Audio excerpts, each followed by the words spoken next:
Hi, welcome to Keto Life Support, where we make your keto life sustainable, fun, and low stress. I'm Kim Howerton from theketonis.com, and I'll be coming to you weekly with some of my keto besties to bring you the practical, real-world keto advice that you need. Quick disclaimer, I am not a doctor, and even if we have a doctor in the house, he or she is not your doctor, and nothing on this show should be taken as medical advice. Always check with a trusted medical professional about your personal medical concerns. Hello, and welcome to Keto Life Support. This is Kim Howerton, and I am here all by my lonesome today to talk to you about what's been happening in the keto world, in my life, and whatever.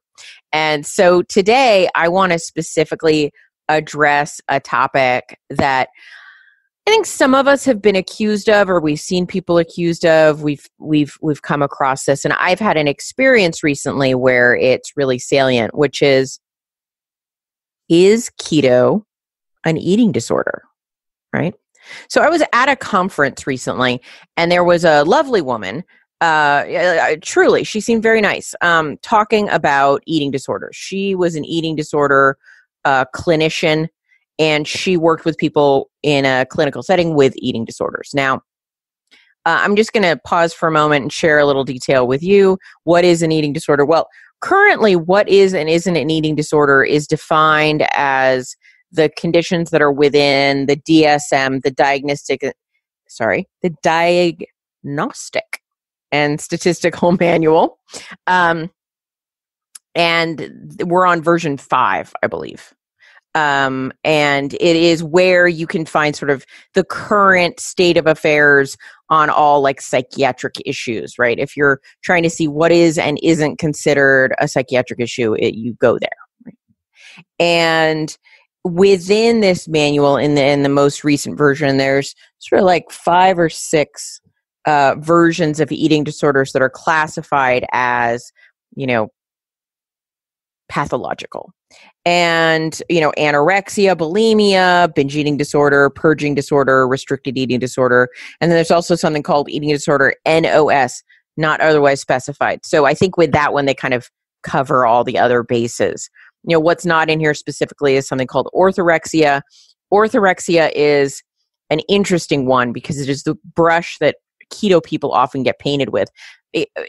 People who eat in a specific way get painted with a specific brush and by lots of people. In that, what is orthorexia? Well, I mean, in kind of layman's terms, it's that you might, if you looked at someone from a distance, sort of see, oh, well, they're just trying to be really healthy. They might say like, I'm vegan or I'm keto or I'm paleo. So I eat a very specific diet and, and they might skip meals, but not because they're anorexic, but because, hey, I'm, following this protocol or I'm doing this thing. And, they're kind of health washing everything, right? They might exercise for like 4 or 5 hours a day, taken individually, all the things they're doing seem very, very healthy, but they're doing it in a very disordered way. And with the underpinning of it is in a not so healthy place.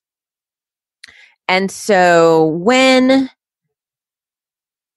this lovely lady was talking, she was talking about the fact that, she was talking to the audience as if we were all maybe physicians or clinicians or coaches. And, while that wasn't 100% the case, it was probably the majority of the people in there. And she was saying, when you're, working with a client, how can you tell that they might have an eating disorder? And it was a very interesting thing because on the list, very highlighted was that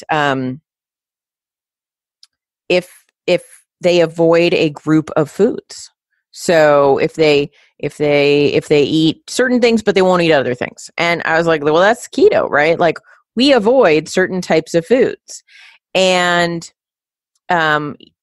people went into it a little bit with her and she kind of didn't really budge on it, that was, part of what the problem was. And that, it wasn't necessarily quote unquote mentally healthy to over restrict in certain areas. And, my issue with this very much, and a personal one, and I'm not alone in this, is I had binge eating disorder. So there was a good deal of time in my life when I my disordered eating had grown to such a degree that it wasn't simply slightly out of control. It was very out of control. And I sought treatment with someone not unlike this woman. They were both very nice. They both dressed similarly, interestingly, and they talked in similar manners. And I would go in and I would have therapy sessions around, my binge eating disorder. And I remember, these deep sessions where I was so pained, like this level of pain that, if you haven't been there, it's pretty hard to describe, but I bet a lot of you have been there. That I couldn't stop my behaviors. I couldn't stop eating certain foods. I couldn't stop going through the drive-through after work. I just felt powerless. And, I remember, my therapist, lovely woman, just counseling me, like, maybe I just had to be okay with it for a while. And, maybe just don't judge myself. And, and I'm not one for judging, I'm not suggesting that judgment in terms of shaming behavior is the right behavior, but nothing was getting better for me. And eventually, through a lot of twists and turns, I found keto. And yeah, absolutely, 100%, I started keto to lose weight. Not even a question about that. Like, I arrived thinking my main problem was the fact that I was fatter than I wanted to be, right? And I wanted to lose weight. But what I found pretty darn quickly being keto is when I removed certain types of foods, my cravings went away or diminished significantly to the point where I could start to make good decisions around food. Like the place where I no longer felt so tortured, a place where I could say like, oh, I don't want to go through the drive-through. I don't want to eat that. I don't want the repercussions. I'm going to not do that. And I could stop. I could make a choice. Whereas before it felt like that choice was not in my power. And so the amount of emotional freedom I got from taking certain types of foods out of my diet was immense. And so for me, I don't know what you want to call it, the remission, the regression, the curing of my significant level of eating disorder was alleviated. I was improved by removing certain types of foods from my diet. And I think that's the case for a lot of people. Here's the reality. There is a lot of fighting in the medical and treatment disorder sort of sphere around, is sugar and or carbohydrates, can those even be a substance somebody could be addicted to? Can you be addicted to them? And and this is not settled science at all. Quite honestly, I actually think in the sort of world of addiction, most quote unquote experts would say no, that sugar is not classified as an addictive substance, or carbohydrates, refined carbohydrates, are not classified as an addictive substance. And I come down on a very different side. And so, one of the things I want to bring up here is, right, this DSM-5, we're on version 5. It wasn't until version 3 that they removed homosexuality as a disorder, like a psychological disorder. So really what I'm saying is that these manuals and these experts, they are governed by current events, popular opinions. Like things that are in there now might be removed in 10 years, and things that aren't in there now might be added. It is a living document, right? And it's just like our food pyramid and our food recommendations. We often will default to saying, well, that's how the disorder is identified. Well, yeah, our food pyramid says that's how we're supposed to eat.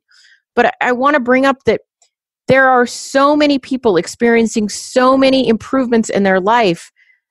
I really think we have it wrong. I think we have these things classified wrong. And I think a lot of this stuff really depends on a lot of things.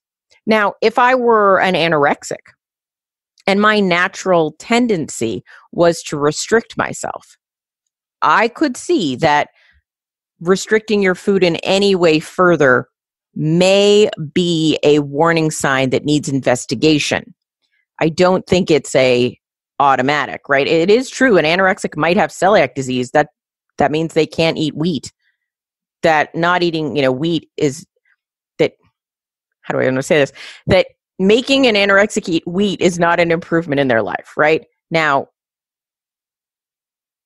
we are not necessarily, quote unquote, allergic to carbohydrates, but they cause a cascade of things that we do not want to deal with, right? And for me, that cascade goes all the way through, how I feel, how I think, the way my brain feels, the way my body feels, the way my body deals with food. It's extreme.